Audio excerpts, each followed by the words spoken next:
Hello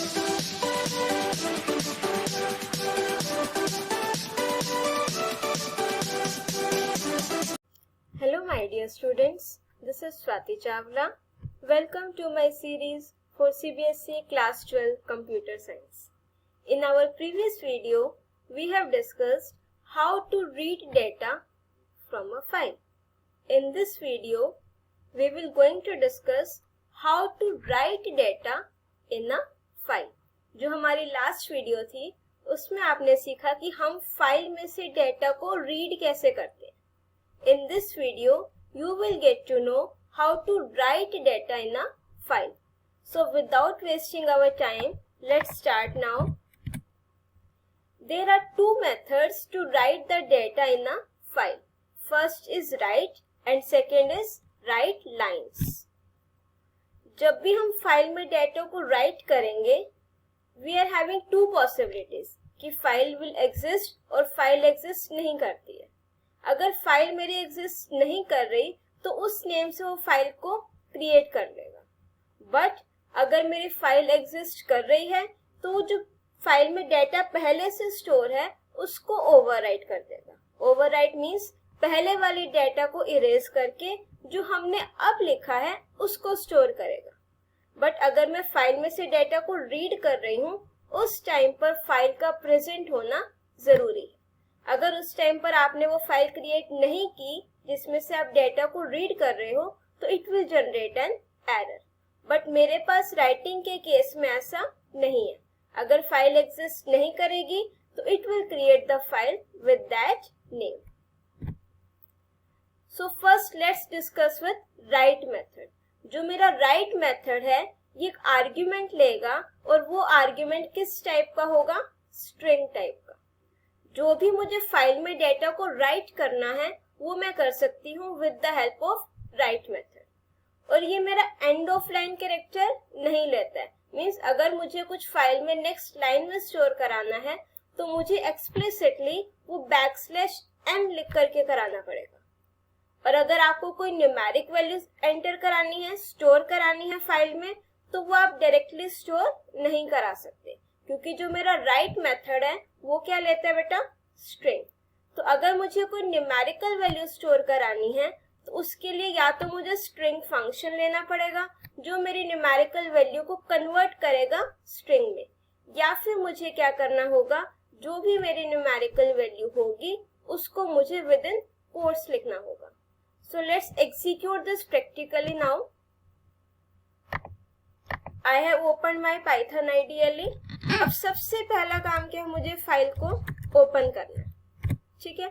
अब यहाँ पर मुझे वो फाइल का नेम लिखना है जिसमें मुझे डेटा राइट करना है. जो मेरा ओपन मेथड है वो 2 आर्ग्यूमेंट्स लेता है. फर्स्ट में तो नेम ऑफ फाइल.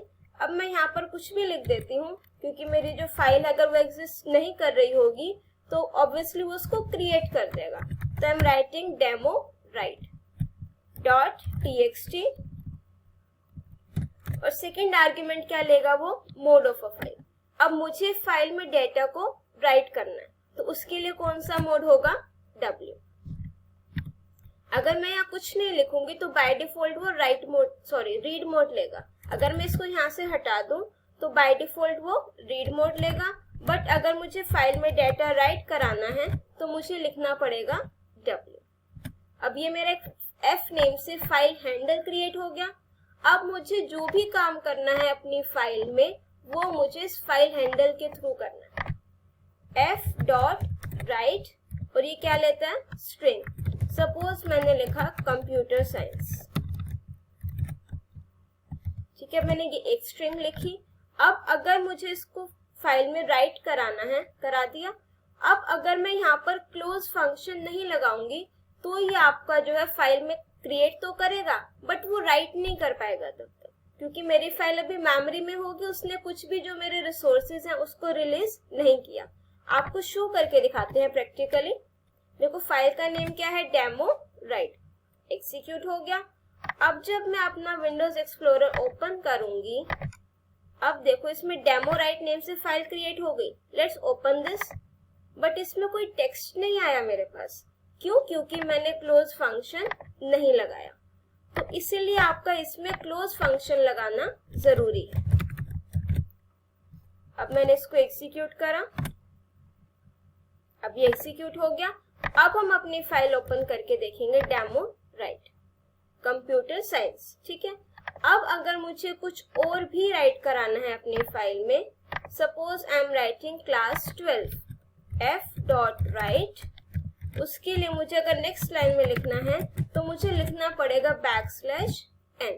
अगर नहीं लिखेंगे तो वो उसी के आगे कंटिन्यू करेगा। सी ठीक है। अब अगर मैं इसको यहाँ से इरेज कर दूं, ठीक है, और जो भी मैं फाइल में अब लिखूंगी तो वो मेरा पिछले वाला ओवरराइट हो जाएगा।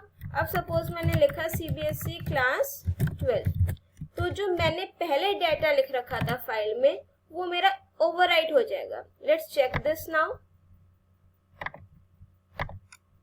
डेमो राइट, सिर्फ ये चीज है।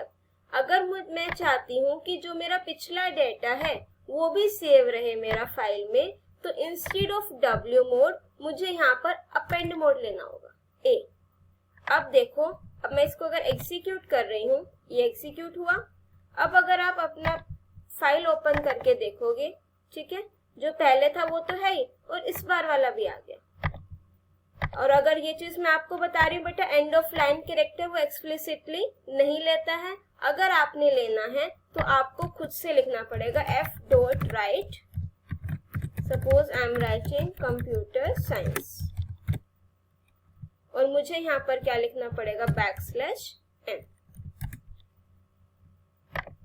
Now let's see the output. अब जो मैंने \n लगाया है कंप्यूटर साइंस से पहले, तो वो मेरा नेक्स्ट लाइन में आएगा। ठीक है, now let's move on to our next method, that is write lines method. Write lines method क्या करेगा, it is used to write sequence data type. जो मेरा राइट फंक्शन है वो सिर्फ क्या राइट करेगा, स्ट्रिंग। बट अगर मुझे कुछ अपनी फाइल में लिस्ट एंटर करानी है, टपल एंटर करानी है, डिक्शनरी एंटर करानी है, तो उसके लिए मुझे कौन सा मेथड यूज करना पड़ेगा, राइट लाइन्स। और इसमें भी मुझे \n एक्सप्लिसिटली पास करके देना पड़ेगा। Let's execute this also now. अब देखो मैंने क्या किया, सपोज एक लिस्ट नेम से लिस्ट ली और यहाँ पर मैंने सब्जेक्ट्स की नेम लिख दी है computer \n,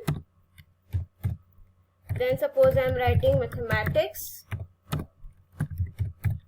and then suppose I am writing English।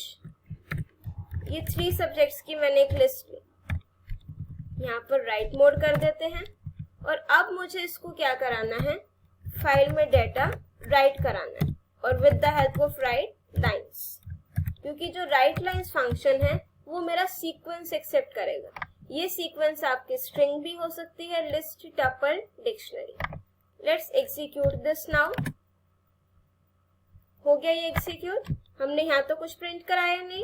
अब जब मैं इसको ओपन करके देखूंगी तो ये जो मैंने सब्जेक्ट्स एंटर कराए थे वो मेरे नेक्स्ट लाइन में, ये मैंने किसकी फॉर्म में एंटर कराए हैं, स्ट्रिंग की फॉर्म में। आप इसको टपल की फॉर्म में भी एंटर करा सकते हो। अगर मुझे टपल की फॉर्म में कराना हो तो यहाँ पर मैंने ये क्या चेंज कर दी, ब्रैकेट्स। वेरिएबल ने मैटर नहीं करता, मैं इसका नाम लिस्ट लूं, टपल लूं, ब्रैकेट्स जो मेरा सिंटेक्स है वो मैटर करेगा। ठीक है, अब सपोज मैंने यहाँ लिख दिया कंप्यूटर साइंस, मैथ्स, इंग्लिश, और सपोज मैंने लिख दिया फिजिक्स। Let's execute this. अब जब मैं अपनी फाइल ओपन करूंगी, उसमें मैंने \n नहीं लगाया इंग्लिश के बाद। Let's add that also. After English \n, इसमें मुझे end of line character explicitly provide करना पड़ेगा, अदरवाइज वो न्यू लाइन कैरेक्टर को एक्सेप्ट नहीं करते। ठीक है, मैंने आपको लिस्ट एंटर करके दिखा दिया, मैंने आपको टपल से एंटर करके दिखा दिया। इसमें आप चाहो तो स्ट्रिंग भी एंटर करा सकते हो। ठीक है, अब एक चीज और करते हैं। सपोज मुझे एक प्रोग्राम बनाना है। देखो मैंने स्टार्टिंग में जो फाइल हैंडलिंग का इंट्रोडक्शन बताया था, उसमें सबसे पहली चीज बताई थी कि फाइल हैंडलिंग यूज क्यों करते हैं, कि अब जब भी मैं कोई प्रोग्राम एग्जीक्यूट कर रही हूँ, यूजर से इनपुट ले रही हूँ, या जो मेरा रिजल्ट आएगा उसको मुझे फाइल में स्टोर कराने के लिए। अभी तक मैंने सिंपल जो स्ट्रिंग्स एंटर कराई, ठीक है। अब मैं एक एडिशन का प्रोग्राम बनाते हैं, बिल्कुल सिंपल, ध्यान से देखना। Int input enter first number enter कराया, और एक मैंने एंटर करा लिया यूजर से सेकेंड नंबर।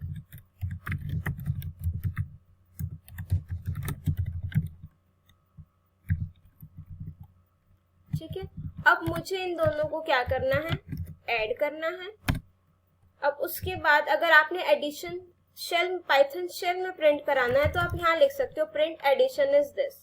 बट अगर आपने ये चीज फाइल में करानी है, मैं यहाँ पर एक न्यू फाइल क्रिएट कर लेती हूँ।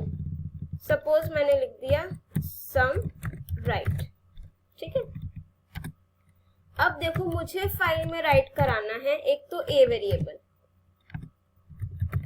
एक मेरा बी वेरिएबल, और एक मेरा जो एडिशन आएगा, ठीक है। बट मैंने आपको बताया था कि जो मेरी राइट फंक्शन है ये मेरा स्ट्रिंग एक्सेप्ट करता है, बट यहाँ पर तो ये इंटीजर है, मुझे एडिशन कराना है, तो इसको मैं सिंगल कोट में भी नहीं लिख सकती। स्ट्रिंग तो बनेगा बट वो नंबर का स्ट्रिंग नहीं बनेगा, वो वेरिएबल बन जाएगा। तो मैं यहाँ पर यूज करूंगी str फंक्शन, और आप चाहो तो यहाँ पर लिख सकते हो a इक्वल्स टू प्लस लगा दो बीच में, ठीक है। ये कंबाइन हो गया।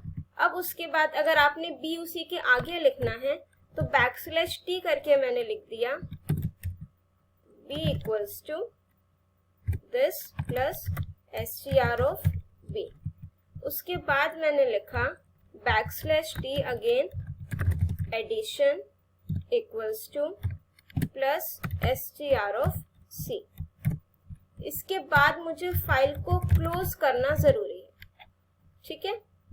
समझ में आया? देखो सबसे पहले फाइल क्रिएट करेंगे, अपेंड मोड में कर देते हैं कि मैं जितनी बार एग्जीक्यूट करूं उतनी बार ये मेरा प्रीवियस रिजल्ट भी स्टोर करे। 2 नंबर्स एंटर कराए मैंने यूजर से, एडिशन कराया उनका यूजर से। अब मैंने क्या करा, एक राइट फंक्शन लिया, ए की वैल्यू फाइल में स्टोर करा दी with the help of write function.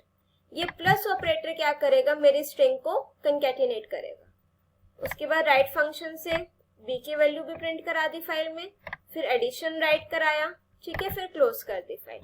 अब जब मैं इसको एग्जीक्यूट करूंगी, फर्स्ट नंबर उसने मांगा, मैंने लेट सपोज लिखा 45, सेकंड मैंने लिखा लेट सपोज 45, तो एडिशन 90 प्रिंट हो जाएगा, ठीक है। अब जब मैं अपनी फाइल ओपन करूंगी, सम राइट नेम से फाइल ओपन हो गई, ये a equals to 45, b equals to 45, addition 90।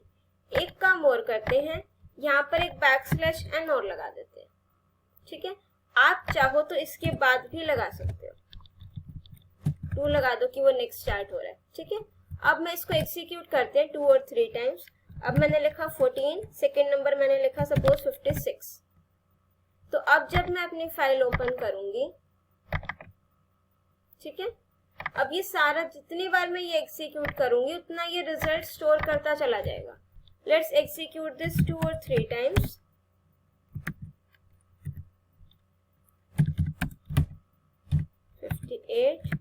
This time I am entering 98 and 59। Execute कर दिया। अब जब मैं अपनी फाइल ओपन करूंगी, सी ये स्पेस क्यों आ रहा है, क्योंकि मैंने एडिशन के बाद \n 2 टाइम्स एंटर किया है, और फर्स्ट वाले में क्यों नहीं आ रहा, तब तक मैंने वो नहीं लिखा था, मैंने बाद में लिखा था, ठीक है। तो आप इसको जितनी बार एग्जीक्यूट करोगे आपका ये रिजल्ट उतने टाइम्स फाइल में स्टोर होता चला जाएगा। Now let's move on to our next slide, appending data to a file. ये मैंने प्रैक्टिकली आपको बता दिया कि आपने अगर अपनी फाइल के एंड में डाटा को ऐड करना हो तो for that we have to write the append a mode. और क्लोजिंग द फाइल, आपको एंड में फाइल को क्लोज करना जरूरी है। For that we are having close function. अगर क्लोज फंक्शन नहीं लिखोगे तो वो आपका फाइल में डाटा राइट नहीं करेगा, ठीक है। I hope the concept is clear to you now. If you understood the concept, do like my video, share and subscribe my channel. Share the video with your friends also so that उनके भी concept clear हो जाए जैसे आपके हुए। In our next video, we will discuss some important expected questions from board point of view कि आपके board exam में किस टाइप के क्वेश्चंस आते हैं टेक्स्ट फाइल के. Till then keep watching, keep studying. Thank you.